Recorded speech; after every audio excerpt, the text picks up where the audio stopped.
Shalom, meus amigos, tudo bem com vocês? Espero que sim. Eu gostaria de compartilhar uma mensagem com vocês hoje, baseado no livro de Números, Bamidbar, no capítulo 33. Vamos ler comigo o que diz a palavra. Estas são as etapas que os filhos de Israel caminharam desde que saíram do Egito, organizados de acordo com os seus esquadrões sob a liderança de Moshe e Aharão. Moshe registrou toda a jornada a partir dos lugares de onde partiram, segundo as orientações expressas de Adonai. Estas, portanto, são as etapas, conforme os pontos de partida.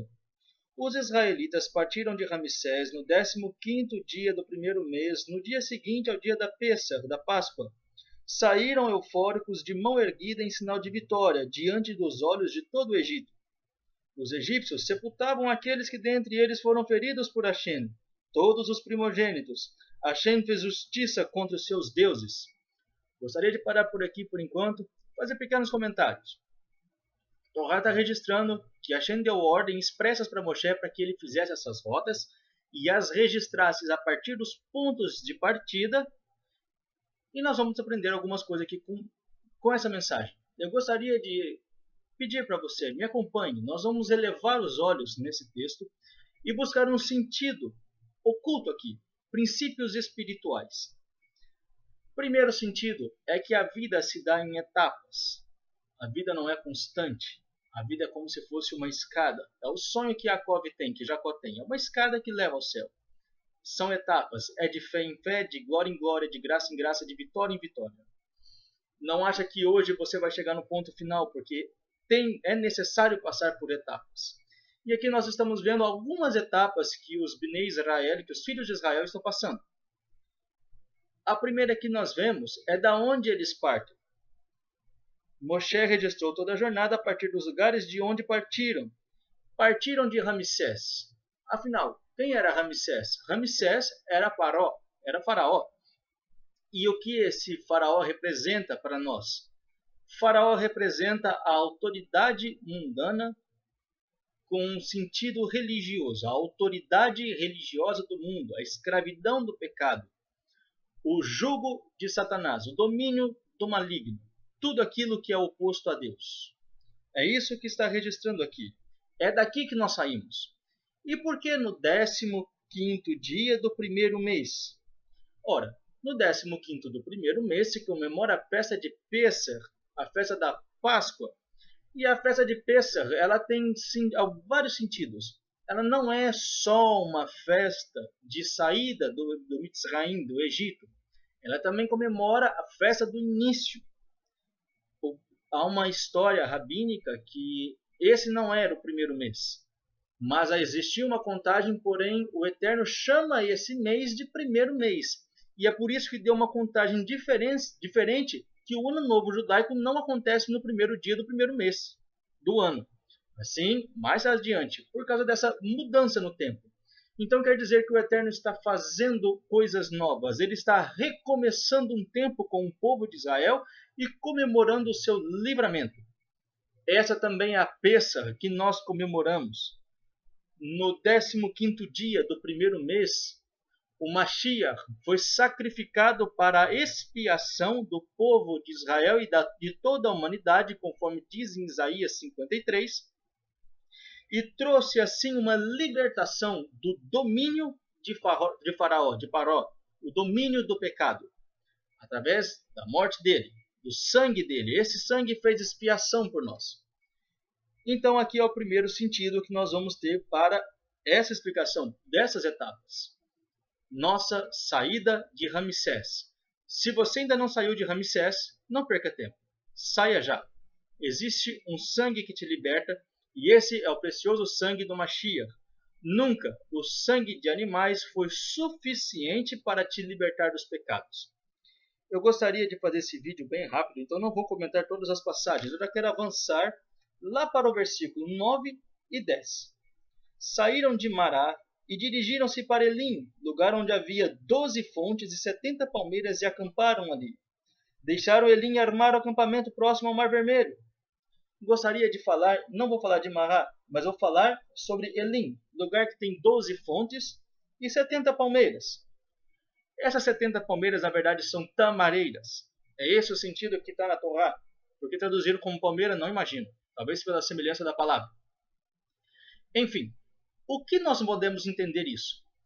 Nós podemos entender que essas 12 fontes é um símbolo para as 12 tribos e os 12 apóstolos. Nós temos que pensar como é uma fonte. Vamos pensar num poço artesiano que nós temos em casa.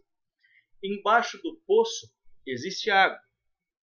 Porém, o acesso à água é através da fonte. Então, a fonte é uma emanação da água, é por onde a água aparece. Essas 12 fontes representam Israel, o Estado de Israel, seguindo os preceitos do Eterno. 70 era o número da cadeira do Sanhedrin, do Sinédrio, e também 70 é o número das nações do mundo. Aqui nós vemos um grande chamado de Israel, luz do mundo.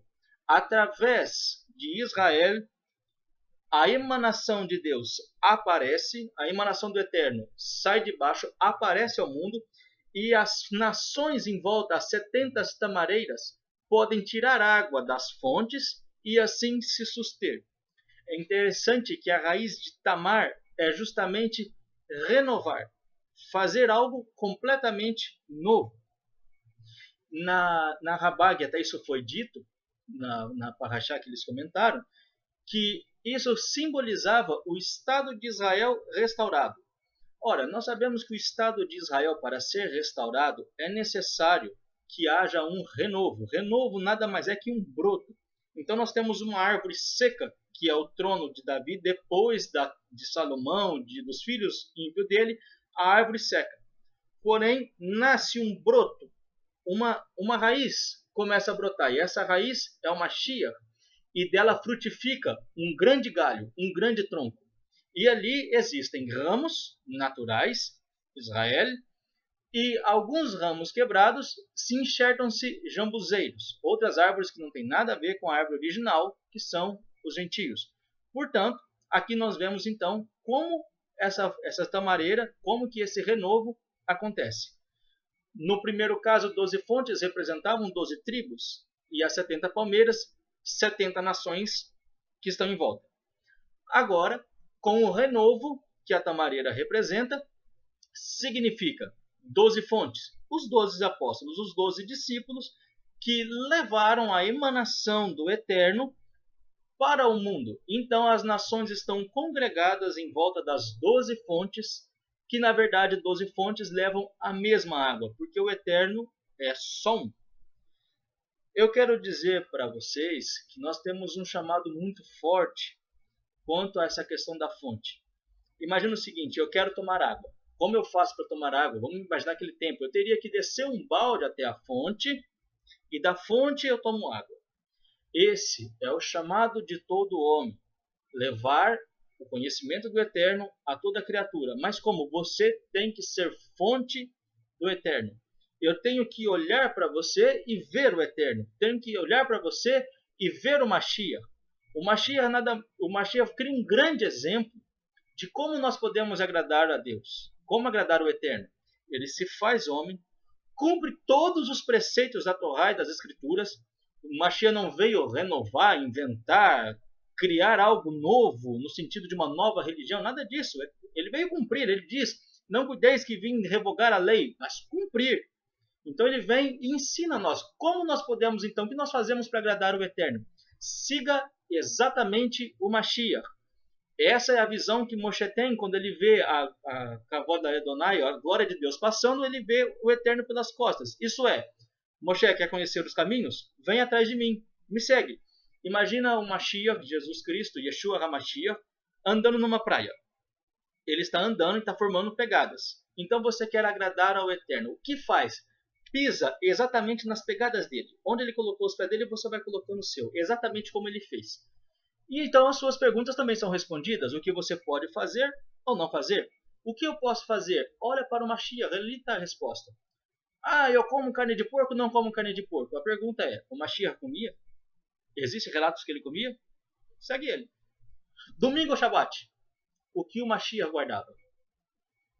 Segue ele. Oração? Segue o Mashiach. Posso fazer jejum? Segue o Mashiach, ele fazia. É simples. Siga o Mashiach. O Mashiach era o maior exemplo, o Adão restaurado. Ele era a maior semelhança de Deus na Terra. Então, por isso que diz lá em Colossenses que toda a divindade estava dentro dele. Ele, então, perfeito homem, imagem resplandecente do Deus vivo, conseguiu fazer tudo, porque ele cumpria a vontade do Eterno. Então ele vem ensinar você esse caminho. Se você for imitador de Yeshua HaMashiach, você vai conseguir ser semelhante ao Eterno. As pessoas vão olhar para você, fonte, e não vão ver águas rotas. Você não vai ser fonte de água rota. Eles vão olhar para você e vão ver águas vivas. E através do seu exemplo, as palmeiras, as nações do mundo vão conseguir chegar a esta fonte. Nós sabemos que o mundo está sedento do Eterno. O nosso dever é levar essa água viva para as pessoas. E isso só é possível através de Yeshua HaMashiach, Jesus, o Cristo, o ungido do Eterno. Espero que essa palavra abençoe você. Se você se sente justo, justificado, então nós devemos fazer o seguinte. O justo imputa a si mesmo o pecado do mundo para poder fazer intercessão. Nós vemos Daniel fazia isso. Ele, Senhor, perdoe os nossos pecados. Moshe mesmo não pecou no bezerro, mas ele dizia, perdoe os nossos pecados. Cada pessoa que rouba, cada um que acende um cigarro, cada um que toma cerveja, que bebe, que embriaga, que causa acidentes, que mata, cada adultério cometido no mundo, a culpa é nossa, porque não estamos levando água para a pessoa beber e abandonar essas práticas. Gostaria de deixar essa mensagem, que o Eterno nos abençoe e nos renova pelo entendimento dele. Shalom, me Adonai Aleichem.